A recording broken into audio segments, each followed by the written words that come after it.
Ça va, donc jusque-là ça va. Ils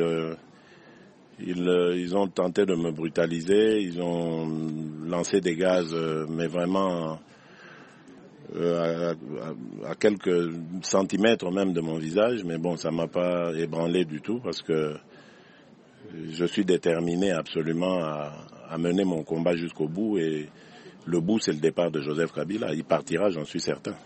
Qu'est-ce qui s'est passé exactement puisqu'on a appris qu'on a tiré à bout portant? Mais ils nous ont barré la route, donc je suis descendu dans un hôtel qui n'a qu'une seule sortie, une seule voie d'entrée et de sortie pour les véhicules. Donc ils ont barré le passage de nos véhicules, du cortège donc qui était le mien.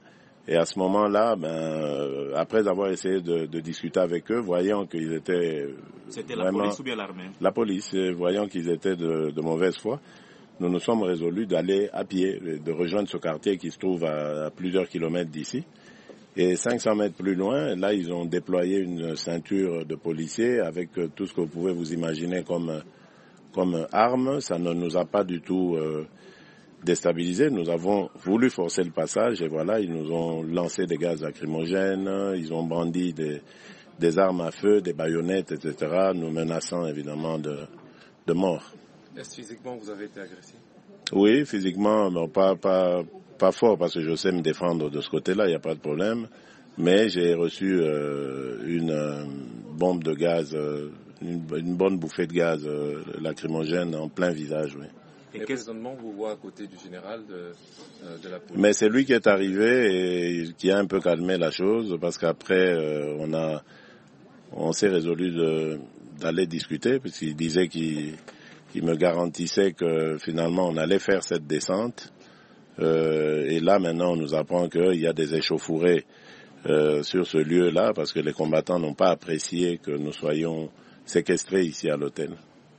Et quel message que vous lancez à vos combattants? Qu'est-ce que vous lancez comme message? Non, le message d'abord, moi je le lance à ceux aux irresponsables qui dans la communauté internationale avaient voté pour que le Congo siège au Conseil des droits de l'homme des Nations Unies.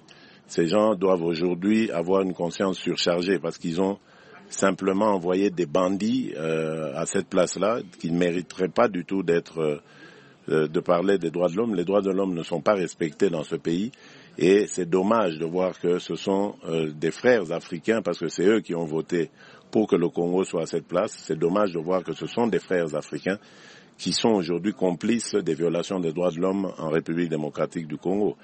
Et à notre peuple, je lui demande d'être très courageux, parce que lorsque une dictature agit de la sorte, lorsqu'elle a peur même de simples meetings, ça veut dire qu'elle est aux abois. Et c'est le moment de profiter pour la terrasser. Il ne faut absolument pas céder à ces intimidations. Il ne faut absolument pas se laisser dépasser par ces grimaces. Ce sont des gens qui sont en débandade. Nous allons continuer notre matraquage. Nous allons continuer les tournées. Nous irons ensuite au Kasaï, les deux Kasaï. Et ensuite, nous irons à l'est du pays. Nous ferons le tour du Congo pour demander à nos compatriotes de se préparer à chasser Joseph Kabila et sa bande d'aventuriers, de voleurs, qui ruine la République démocratique du Congo et les chances de nos générations à venir. Donc, qu'ils soient debout comme nous le sommes, nous ne les abandonnerons jamais, nous ne les trahirons jamais. Ils peuvent compter sur nous pour mener ce combat jusqu'au bout. Et quelle est la suite de votre séjour ici à Lubumbashi?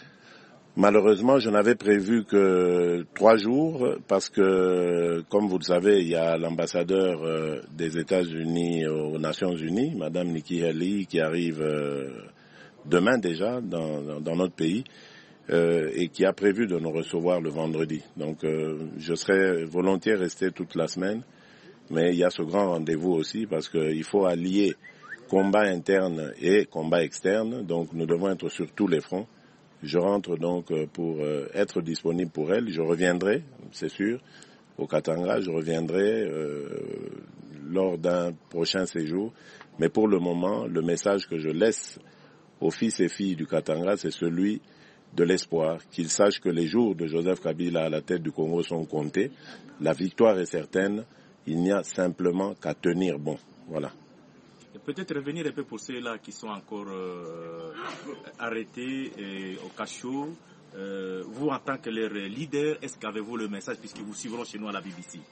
Oui, c'est celui de courage. Hein. Vous savez, lorsqu'on a affaire à une dictature, ce genre de choses arrive. J'en sais quelque chose, ça fait une trentaine d'années que je lutte contre la dictature dans notre pays.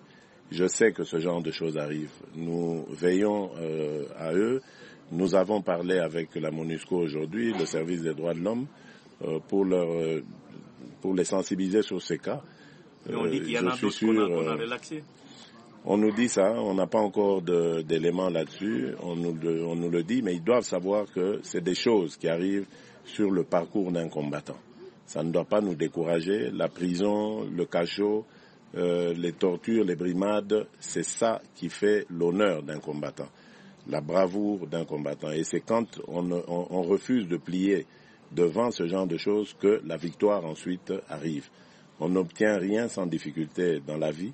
Et c'est toujours bien d'ailleurs de l'obtenir avec autant de difficultés et de sacrifices, parce que lorsque nous serons au pouvoir, nous allons comprendre le bon sens de gérer un pays en respectant évidemment ses concitoyens et en ne faisant pas ce que Joseph Kabila est en train de faire aujourd'hui avec sa famille politique et biologique, c'est-à-dire piller le pays systématiquement de fond en comble et appauvrir davantage la population. Nous n'allons pas le faire. Nous allons nous tourner vers l'intérêt supérieur de la nation, protéger le peuple et veiller à ses intérêts. Peut-être un petit mot, puisque Mugabe a été nommé ambassadeur et puis l'OMS a retiré cette nomination. Est-ce que vous pensez que ça pourra aussi se faire pour la RDC? Non seulement je pense, mais j'exige cela, parce que pour moi, c'est un acte irresponsable de la part de ceux qui ont osé voter pour ce délégué du Congo au Conseil des droits de l'homme des Nations Unies. C'est une insulte pour toutes les victimes causées par ce régime, par Joseph Kabila et sa bande d'assassins. Et pour nous, c'est quelque chose d'inacceptable. Il faut faire comme on a fait pour le Zimbabwe, qui est un enfant de cœur à côté des crimes que Kabila a commis dans ce pays. Et si pour le Zimbabwe, on l'a retiré de l'OMS, eh bien, pour Kabila, on doit aussi en faire davantage du Conseil des droits de l'homme des Nations Unies. Président Félix, si on vous parlait de Lubumbashi, quelle est votre appréciation par rapport à tout ce que vous avez vécu ici? Je pense que le peuple est debout ici. Je l'ai vu hier à mon arrivée, je l'ai vu aujourd'hui lorsqu'il y a eu cet affrontement dans le quartier ici où je suis descendu. Le peuple est là, il nous soutient. Donc nous avons vraiment la joie de voir que les Congolais aujourd'hui, partout où ils sont conscients de ce qui se passe. Maintenant, ce que nous leur invitons simplement à faire, c'est de vaincre la peur, parce que aujourd'hui, les choses ont changé. Ceux qui ont peur, c'est ceux qui sont en face. Alors c'est pour ça qu'ils multiplient comme ça les grimaces pour penser que nous faire croire qu'ils détiennent encore un semblant de pouvoir, alors qu'ils ne l'ont plus. Le pouvoir, c'est le peuple qui l'attribue, et le peuple le leur a retiré. Ils n'ont plus de légitimité, ils n'ont plus de pouvoir. Il faut simplement tenir, et ils vont fuir. Vous avez parlé longuement avec le général de la police à Lubumbashi. Est-ce que vous-même, vous avez un message adressé à la police qui vous